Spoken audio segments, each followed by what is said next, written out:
নমস্কার, বাংলা সাহিত্য চর্চার আজকের আলোচনায় সকলকে স্বাগত জানাই। আজকে আমরা কথা বলবো সমরেশ বসুর লেখা আদাব গল্পটি নিয়ে, যেটি 1946-এর দিকে পরিচয় পত্রিকায় প্রকাশিত হচ্ছে।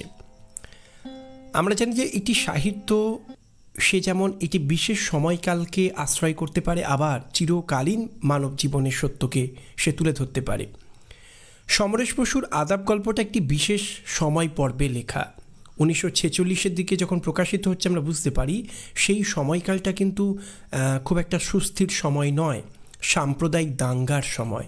হিন্দু মুসলমানের মধ্যে লেগে গেছে চূড়ান্ত ভেদাভেদের মানসিকতা, চূড়ান্ত রক্তক্ষয়ী একটা সংগ্রাম তখন তৈরি হয়ে গেছে, যাকে সাম্প্রদায়িক দাঙ্গা বলা হয়। আমরা তো জানি ক্যাবিনেট মিশন ভারতবর্ষে আসছেন ভারতবর্ষকে স্বাধীনতা দেবার জন্য, কিন্তু ক্যাবিনেট মিশনের প্রস্তাব নিয়ে সেদিনের মুসলিম লীগ আর জাতীয় কংগ্রেসের মধ্যে একটা মতান্তর তৈরি হচ্ছে, যেখানে আমরা দেখতে পাই মোহাম্মদ আলী জিন্নাহ তিনি কি করছেন না, তিনি প্রত্যক্ষ সংগ্রাম দিবসের ডাক দিচ্ছেন, এবং এই সংগ্রাম দিবস আসলে ইংরেজদের বিরুদ্ধে। কিন্তু সেই মুসলিম লীগেরই এক সদস্য ঘোষণা করছেন কি না, এই সংগ্রাম আসলে হিন্দুদের বিরুদ্ধে। ফলে হিন্দু মুসলমানের মধ্যেকার যে দ্বন্দ্বের প্রেক্ষাপটে ভারতবর্ষকে ভাগ করা ছাড়া আর উপায় থাকছিল না। স্বাধীনতা দিতে গেলে ভারতবর্ষকে ভাগ করতে হবে, এবং ইংরেজরাও ভারতবর্ষকে স্বাধীনতা দেবার আগে শেষ ছোবলটুকু মারতে চেয়েছিল, তাদেরকে দ্বিখণ্ডিত করে, তাদের শক্তিক্ষয় করে সেটা আরও ত্বরান্বিত হলো। ভারত বিভাজন ছাড়া আর পথ রইল না যখন এই ঘটনাগুলো ঘটল। তো এই যে হিন্দু আর মুসলমানের মধ্যে একটা তীব্র সাম্প্রদায়িকতার মানসিকতা, তাদের মধ্যে পরস্পরকে পরস্পরের শত্রু বলে ভাবতে শেখানো, এটা আসলে তৈরি হয়েছিল জাতীয় কংগ্রেস এবং মুসলিম লীগ দুই পক্ষের নেতাদের রাজনৈতিক স্বার্থ চরিতার্থতার জন্যই। সাধারণ মানুষের কিন্তু তাতে কোনো অংশগ্রহণ বা ভূমিকা ছিল না, কিন্তু তারা ওই রাজায় রাজায় যুদ্ধ হয় আর উলু খাগড়ার প্রাণ যায়, সেই ব্যাপারটা তাদের জীবনে কিন্তু ঘটেছিল, এবং তার ফলে সেদিন একটা চূড়ান্ত রক্তক্ষয়ী সংগ্রাম তৈরি হয়, এবং যাকে আমরা সাম্প্রদায়িক দাঙ্গা বলি। এই 1946-এর সাম্প্রদায়িক দাঙ্গার প্রেক্ষাপটেই আমাদের সমরেশ বসু যে গল্পটি লিখছেন তার নাম এই আলোচ্য আদাব। এই আদাব গল্পটির মধ্যে আসলে কি আছে না, গল্পটির মধ্যে সেদিনের সাম্প্রদায়িক দাঙ্গার প্রেক্ষাপটে কলকাতার একটা চালচিত্রকে তুলে ধরা হয়েছে, রাত্রির পরিবেশ, যেখানে শহরে 144 ধারা জারি হয়েছে, অর্থাৎ সন্দেহভাজন কাউকে দেখলেই নির্বিচারে তাকে গুলি করে হত্যা করা হবে। এই রকম একটা প্রেক্ষাপটে দাঁড়িয়ে একজন হিন্দু আর একজন মুসলমান, হিন্দু তিনি হচ্ছেন সুতা কলের শ্রমিক, আর মুসলমান তিনি হচ্ছেন একটি মাঝি, এরা একটি অন্ধকার গলির মধ্যে প্রাণের তাগিদে, প্রাণ রক্ষার প্রয়োজনে গিয়ে আত্মগোপন করছে। এবার কি হচ্ছে না, দুজনের মুখ দেখতে পাচ্ছে না অন্ধকারে, কিন্তু একে অন্যের কাছে পরিচয় দিতেও তারা কিন্তু ভয় পাচ্ছে। যদি অন্যজন ভিন্ন ধর্মের মানুষ হয়, অর্থাৎ হিন্দু ভয় পাচ্ছে যদি অপরজন মুসলমান হয়, আর মুসলমান ভয় পাচ্ছে যদি অপরজন হিন্দু হয়, তাহলে কি হবে না, অন্যজনের তরফ থেকে একটা আক্রমণ নেমে আসতে পারে। এই যে পরস্পরকে শত্রু ছাড়া আর কিছু ভাবতে পারছে না, তাদের মধ্যে রাজনৈতিক নেতারা এই ঘিন্ন ভেদবাষ্পমূলক মানসিকতাকে সঞ্চার করে দিয়েছে, যে প্রেক্ষাপটে দাঁড়িয়ে দুটো একেবারেই খেটে খাওয়া মানুষ, তারা নিজেদের মানুষ পরিচয়টুকু সামনে না রেখে, হিন্দু মুসলমানের পরিচয়টুকুকে সামনে রেখে সবাইকে ভাবতে বাধ্য হচ্ছে, এবং সেখানে তারা একটি অন্ধকার গলির মধ্যে প্রাণের বলা যেতে পারে প্রাণ বাঁচানোর তাগিদে আত্মগোপন করছে, লুকিয়ে থাকছে, পরস্পরকে পরিচয় দিতে চাইছে না যদি তারা একে অন্যে ভিন্ন ধর্মাবলম্বী হয়। কিন্তু দেশলাইয়ের আলোতে শেষ পর্যন্ত তারা দেখতে পায় যে দুজনের প্রতিপক্ষ, দুই ধর্মাবলম্বী, একজন হিন্দু একজন মুসলমান। ফলে প্রাথমিকভাবে দেশলাইয়ের আলো যখন জ্বলছে, তখন তারা দুজনেই পরস্পরকে দেখে ভূত দেখার মতোই আঁতকে উঠছে। কিন্তু আমরা লক্ষ্য করলাম যে আমরা এই গল্পটা পড়তে পড়তে পাঠকেরা যেন একটা নাটকীয় উৎকণ্ঠা নিয়ে গল্পটা পড়ি। গল্পটার মধ্যে চমৎকার সাসপেন্স রয়েছে, নাটকীয় উৎকণ্ঠা রয়েছে, একটা নাট্য পরিস্থিতি রচনা করে গল্পকার খুব চমৎকার কৌশলে একটা ঘটনার যে ধারাবাহিকতা, যে পরিস্থিতিগুলো, তার প্রতি আমাদের পাঠকের দৃষ্টি আকর্ষণ করছেন। একটা উৎকণ্ঠা আমাদের মধ্যে তৈরি হচ্ছে যে এই যে দুজন, একজন হিন্দু আর একজন মুসলমান, তারা যখন একে অন্যের পরিচয় জানতে পারবে, তারা কি তাহলে একে অন্যের উপর ঝাঁপিয়ে পড়বে?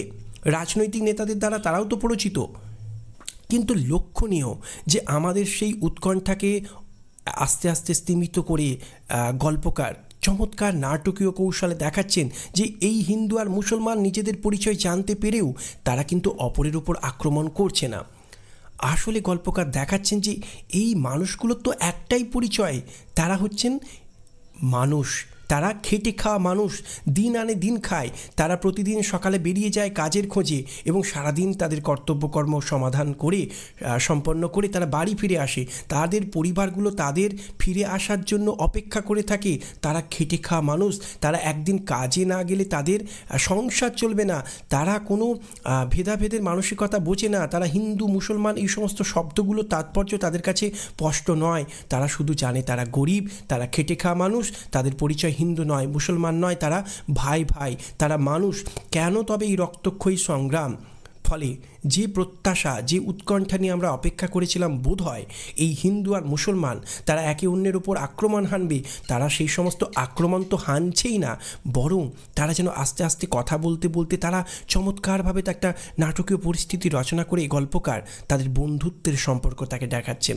কেমন করে দুজন দুঃখী মানুষ, খেটে খাওয়া মানুষ একে অন্যজনের দুঃখটাকে বুঝছে, তারা পরস্পর বন্ধু হয়ে যাচ্ছে এবং তাদের কথোপকথনের মধ্য দিয়ে চমৎকার একটা নাটকীয় সংলাপ তথা উক্তি প্রত্যুক্তির ঢঙে আমাদের গল্পকার সেদিনের রাজনৈতিক আবহটিকে আমাদের সামনে আনছেন, যেখানে তাদের কথাবার্তার মধ্য দিয়ে বারবার যেটা উঠে আসছে যে সেদিনের সেই সাম্প্রদায়িক দাঙ্গা, হিন্দু মুসলমানের মধ্যেকার সেই রক্তক্ষয়ী সংগ্রামে সাধারণ খেটে খাওয়া হিন্দু কিংবা মুসলমানের কোনো ভূমিকা নেই, তারা শুধুই মানুষ। তারা এতদিন একে অন্যের পাশে থেকেছে, আজও তারা পাশে থাকতে চায়। এইভাবে লড়াই করে কি লাভ? তাই তো কখনো বা হিন্দু সুতাকলের শ্রমিকের কথায় উঠে আসছে মুসলিম লীগের ভূমিকা, যেখানে হিন্দু সুতাকলের শ্রমিক জানাচ্ছে যে দোষ তো তোমাদের ওই মুসলিম লীগেরই, তারাই তো মানুষের মধ্যে এইভাবে একটা লড়াই লাগিয়ে দিয়েছে, তারাই তো সংগ্রামটাকে বাঁধিয়ে দিয়েছে আমাদের মধ্যে। আবার কখনো বা মুসলিম ওই যাকে বলা যেতে পারে একজন মাঝি রূপে দেখানো হয়েছে, তার কথাতে উঠে আসছে যে আমরা কেন এইভাবে লড়াই করছি কুকুরের মতো, কেন কামড়াকামড়ি করছি, এর কোনো কারণ নেই। এইভাবে লড়াই করবার কি মানে? এইভাবে তো আমরা নিজেরাই নিজেদেরকে হত্যা করছি, এর কি তাৎপর্য আছে? কখনো বা হিন্দু সুতাকলের শ্রমিক জানাচ্ছে যে নেতারা ওই একেবারে 7 তলার ওপর থেকে বসে পায়ের উপর পা তুলে তারা আমাদের মধ্যে দ্বন্দ্ব বাঁধিয়ে দিয়ে তারা দিব্যি বসে রয়েছে। এই যে তারা চিহ্নিত করতে পারছে নেতারা আমাদের মধ্যে লড়াই বাঁধিয়ে দিয়ে তারা ঠান্ডা ঘরে বসে রয়েছে, তারা তাদের সিংহাসনে বসে রয়েছে, আর আমরা লড়াই করে মরছি। আমরা যদি মরি তাহলে আমাদের সন্তানেরা ভিক্ষে করা ছাড়া তাদের কাছে পথ থাকবে না। কেন এই লড়াই? এই লড়াইয়ের কোনো তাৎপর্য নেই, এই লড়াই অর্থহীন লড়াই, এই লড়াইয়ে আমাদের কোনো ভূমিকা নেই, অথচ আমরা কুকুরের মতো আজ কামড়াকামড়ি করে মরছি। হিন্দু সুতাকলের শ্রমিক আর মুসলমান মাঝি তাদের কথাবার্তার মধ্য দিয়ে আমরা কিন্তু স্পষ্টভাবে বুঝতে পারছি কেমন করে সেদিন একদিকে জাতীয় কংগ্রেস আর একদিকে মুসলিম লীগের নেতারা নিজেদের রাজনৈতিক স্বার্থে আখের গোছানোর জন্য সাধারণ হিন্দু মুসলমান যারা দীর্ঘদিন একে অন্যের পাশে থেকেছে, যারা শুধুমাত্র মানুষের পরিচয়টুকুকে নিয়ে তারা একে অন্যের সুখ দুঃখের সঙ্গী হয়ে বেঁচেছে, তাদের মধ্যে তীব্র একটা ঘৃণার মানসিকতা পরস্পরের প্রতি সঞ্চার করে দিয়েছে যে তুমি হিন্দু, মুসলমান তোমার কাছে কাফের, মুসলমান তোমার কাছে শত্রু। মুসলমানদেরকেও আবার হিন্দুদের বিরুদ্ধে একই মানসিকতাকে তাদের মধ্যেও সঞ্চার করে দেওয়া হয়েছে যে হিন্দুরা তোমাদের শত্রু, মুসলমানকে বোঝানো হয়েছে হিন্দু তোমাদের শত্রু, হিন্দুদেরকে বোঝানো হয়েছে মুসলমান তোমাদের শত্রু। মুসলমানরা ভালো হয় না, মুসলমানদেরকে বোঝানো হয়েছে হিন্দুরা কখনো তোমাদের বন্ধু হতে পারে না। এই যে হিন্দু আর মুসলমানের মধ্যে একটা তীব্র ভেদাভেদের মানসিকতাকে সঞ্চার করে দিয়ে সেদিনের যে সাম্প্রদায়িক দাঙ্গা তৈরি করা হয়েছিল সেই প্রেক্ষাপটটাকেই এখানে ধরা হয়েছে, যেখানে দুজন খেটে খাওয়া মানুষ, একজন হিন্দু সুতাকলের শ্রমিক আর একজন মুসলমান মাঝি, তারা কেমন করে একটা অন্ধকার গলির মধ্যে আত্মরক্ষার প্রয়োজনে আশ্রয় নিয়ে তাদের কথাবার্তার মধ্য দিয়ে, তাদের বন্ধুত্বপূর্ণ আচার আচরণের মধ্য দিয়ে কেমন করে ধরা পড়ছে সেদিনের রাজনৈতিক হিংস্রতার পরিবেশটি, কেমন করে নেতারা সাধারণ মানুষকে তাদের পরস্পরের বিরুদ্ধে লড়াই করবার জন্য প্ররোচিত করেছে, নিজেদের আখের গোছানোর জন্য, রাজনৈতিক স্বার্থ চরিতার্থতার জন্য। এবং সেখানে আমরা দেখতে পাই এত উত্তপ্ত পরিবেশের মধ্যেও হিন্দু সুতাকলের শ্রমিক কিন্তু মুসলমান মাঝিকে বাড়ি যেতে নিষেধ করে। মুসলমান মাঝির কাছে রয়েছে তার পোলা মাইয়ার জামা কাপড়, শাড়ি, পরের দিন তাদের ঈদের পরব, তার সন্তানেরা, তার স্ত্রী বাড়িতে অপেক্ষা করে আছে। ঈদের উৎসবে সে যদি যায় তবেই তাদের ঘরেতে আনন্দ উৎসব হবে। তার ছেলেমেয়েরা, তার স্ত্রী সকলেই নতুন জামা কাপড়ের জন্য অপেক্ষা করে আছে, তার ফিরে আসার জন্য অপেক্ষা করে আছে, তাকে যে বাড়ি যেতেই হবে। কিন্তু হিন্দু সুতাকলের শ্রমিক জানে যে এই সংকটপূর্ণ পরিবেশে যখন 144 ধারা জারি হয়েছে, চারিদিকে সতর্ক পুলিশ, কোনো সন্দেহভাজন কাউকে দেখলেই সঙ্গে সঙ্গে গুলি করা হবে, এই পরিবেশে ওই মুসলমান মাঝির বাড়ি ফিরে যাওয়ার জন্য রাস্তার পথ ধরা, আলোকিত পথ ধরা কখনোই উচিত নয়। কিন্তু তাকে যে বাড়ি ফিরে যেতেই হবে। তাই হিন্দু সুতাকলের শ্রমিকের সমস্ত নিষেধ অগ্রাহ্য করেও সে শেষ পর্যন্ত বাড়ির পথ ধরে এবং রাস্তা ধরার সঙ্গে সঙ্গেই পুলিশের গুলিতে তার বুকটা ঝাঁঝরা হয়ে যায়। তার চিৎকার ভেসে আসে ওই হিন্দু সুতাকলের শ্রমিকের কানে। তখন তার মানস নেত্রে, তার বলা যেতে পারে তার কল্পনার জগতে ভেসে উঠছে ওই মুসলমান মাঝির বাড়ির পরিবেশ, যেখানে কাল তাদের পরব। সে যদি বাড়ি ফিরে যেতে পারতো তাহলে তাদের বাড়িতে আজ কালকে আনন্দ উৎসব হতে পারতো। অথচ তার বাড়িতে সে ফিরে যেতে পারবে না জীবন্ত অবস্থায়, তার লাশটা গিয়ে পৌঁছবে এবং তখন তার বাড়িতে একটা কান্নার রোল পড়বে, একটা শোকের আবহ তৈরি হবে ওই উৎসবের দিনে। এবং সেই মাঝি যে বাড়ি ফিরে যেতে পারছে না, তার সেই কান্না, বাড়ির মানুষগুলোর জন্য তার সেই হাহাকার যেন তার কল্পনায়, তার চেতনায় যেন ভেসে ওঠে, তার ভাবনায় ভেসে ওঠে। এই যে জায়গাটা, এটা একটা চমৎকার জায়গা যেখানে একজন মুসলমান মাঝির মৃত্যু একজন হিন্দুকে ভাবায়, তার হৃদয়কে ক্ষতবিক্ষত করে, তার স্মৃতিতে, তার কল্পনায় ভেসে ওঠে ওই মাঝির বাড়ির শোকো কাতর মানুষগুলোর ছবি, তার পোলামাইয়ার কথা, তার স্ত্রীর কথা। তারা কাল কেমন করে তাদের দিনটা কাটাবে যখন জানতে পারবে তাদের আপনজন, তাদের একমাত্র ভরসা, তাদের ঘরের মানুষটা মারা গেছে। এই যে মানুষ যখন একজন একজনকে হারায়, সেই শোকের যে কোনো ভেদাভেদ হয় না, হিন্দু মুসলমান বলে হয় না, বলে কোনো ভেদাভেদ হয় না, সম্পর্কগুলো সম্পর্কের জায়গাতেই থাকে, সেখানে হিন্দু মুসলমানের কোনো ভেদ হয় না। তাই একজন মুসলমান মাঝিকে হারিয়ে তার পরিবারের মানুষগুলোর যে স্বজন হারানোর যন্ত্রণা, সেটা একজন হিন্দু সুতাকলের শ্রমিকের পক্ষে বোঝা সম্ভব হয়েছে। কারণ সেও যে মানুষ, সেও যদি আজ বাড়ি না ফিরতে পারতো তাহলে তার পরিবারেও তো ঠিক একই রকমের শোকের আবহ তৈরি হতে পারতো। শোকের তো কোনো হিন্দু মুসলমান হয় না, আমাদের তো প্রাথমিক পরিচয় আমরা মানুষ। তাই একজন হিন্দু মারা গেলে তার পরিবার যেভাবে শোকাচ্ছন্ন হয়, একজন মুসলমান মাঝি মারা গেলেও তার পরিবারটাও তো সেইভাবেই শোকাচ্ছন্ন হবে। তাই মুসলমান মাঝিকে হারিয়ে তার পরিবারের কষ্ট কেমন হতে পারে, শোকের দিনগুলো কেমন হতে পারে, যন্ত্রণাটা কতখানি হতে পারে, সেটা একজন হিন্দু হলেও ওই হিন্দু সুতাকলের শ্রমিকের পক্ষে হৃদয় দিয়ে বোঝা সম্ভব হয়েছে। তার কষ্ট, তার মৃত্যু, তার পরিবারের যন্ত্রণাকে সে তার হৃদয় দিয়ে, দরদ দিয়ে উপলব্ধি করতে পেরেছে। এই যে একজন মুসলমান মাঝির মৃত্যু কেমন করে একজন হিন্দু সুতাকলের শ্রমিককে ভাবায়, তাকে তার অন্তরকে ক্ষতবিক্ষত করে, বেদনার্ত করে। এখানেই তো হিন্দু মুসলমানের তথাকথিত সাম্প্রদায়িক দাঙ্গার সেদিনের সেই রক্তক্ষয়ী সংগ্রামের আপাত বাস্তবতাকে পিছনে ফেলে আমাদের সমরেশ বসু খুঁজে নেন আর এক বাস্তবতাকে, শিল্পের বাস্তবতাকে, শাশ্বত মানব সম্পর্কের বাস্তবতাকে, যে বাস্তবতায় মানুষের সঙ্গে মানুষের পরিচয় দাঁড়িয়ে থাকে শুধু মানুষের সম্পর্কটুকুর ওপর, হিন্দু বা মুসলমানের সম্পর্কের ওপর নয়। সেদিনের হিন্দু মুসলমানের দাঙ্গার পেছনে সাধারণ মানুষের কোনো ভূমিকা ছিল না। একদল রাজনৈতিক মানুষ নিজেদের আখের গোছাতে তাদের মধ্যে দ্বন্দ্ব তৈরি করেছিল। সাধারণ মানুষ যেমন করে সুখে দুঃখে এতদিন পাশে থেকেছে, তারা সেভাবেই বাঁচতে চেয়েছে। তাই তো মুসলমান মাঝির মৃত্যুকে একজন হিন্দু সুতাকলের শ্রমিক দরদ দিয়ে উপলব্ধি করতে পেরেছে।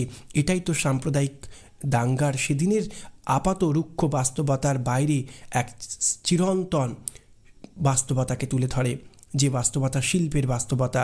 একজন লেখক, একজন শিল্পী শুধুমাত্র সমকালকে আশ্রয় করেই গল্প লিখে তার কাজ সমাধান করেন না, তিনি তার মধ্য দিয়ে সমকালকে আশ্রয় করেই চিরকালীন মানব সম্পর্কের কথা বলেন। তাই হিন্দু মুসলমানের দাঙ্গার আপাত রক্তক্ষয়ী সংগ্রামের আধারে এই গল্প রচিত হলেও সে গল্প কোনো সম্পর্কের বিনষ্টিকে তুলে ধরে না, সে সম্পর্কের এক চিরন্তন বলা যেতে পারে আবেদনকে তুলে ধরে, যেখানে হিন্দু একজন সুতাকলের শ্রমিক মুসলমান মাঝির মৃত্যুতে বেদনা অনুভব করে, তার পরিবারের শোকার্ত মানুষগুলোর যন্ত্রণাকে সে হৃদয় দিয়ে উপলব্ধি করতে পারে। এই যে হিন্দু একজন মুসলমানের বেদনাকে বুঝতে পারে, এটাই শাশ্বত, এটাই চিরন্তন। হিন্দু মুসলমানের দাঙ্গা চিরকালের নয়, তা বিশেষ সময়ের ফসল, রাজনৈতিক উদ্দেশ্য চরিতার্থতার ফসল, এবং সেই দাঙ্গা একদিন তো মিটে যাবে। হিন্দু মুসলমান আবার যেভাবে একে অন্যের পাশে থেকেছে আবার সেভাবেই থাকবে। সম্পর্ক কখনো শেষ হয়ে যায় না। মানুষের মাঝে জন্মেছি যখন আমরা মানুষ হয়ে, তখন আমাদের একটাই পরিচয়, সেটা মানুষ। হিন্দু বা মুসলমান নয়, শুধুই মানুষ। সেই মানুষের সঙ্গে মানুষের শাশ্বত সম্পর্ককেই যেন এখানে আমাদের সমরেশ বসু সন্ধান করেছেন তার আদাব গল্পের মধ্যে।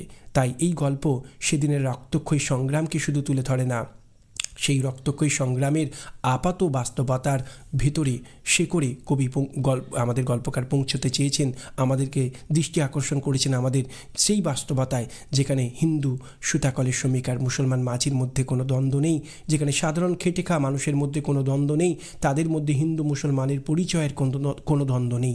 তাদের একটাই পরিচয়, তারা মানুষ। তারা একে অন্যের পাশে দাঁড়িয়ে, পাশে থেকে সুখ দুঃখের সঙ্গী হয়ে বাঁচতে চায়। সেই বাঁচতে চাওয়ার আবেদনটুকুই এই গল্পের একটা হৃদয়স্পর্শী আবেদন হিসাবে আমাদের প্রত্যেককে মুক্ত করে। সমরেশ বসুর আদাব গল্প নিয়ে আজকের আলোচনা এখানেই সমাপ্ত। আলোচনা ভালো লাগলে চ্যানেলটির সঙ্গে থাকবেন, প্রয়োজনে সাবস্ক্রাইব করবেন। বাংলা সাহিত্য চর্চার সঙ্গে থাকার জন্য সকলকে ধন্যবাদ জানাই।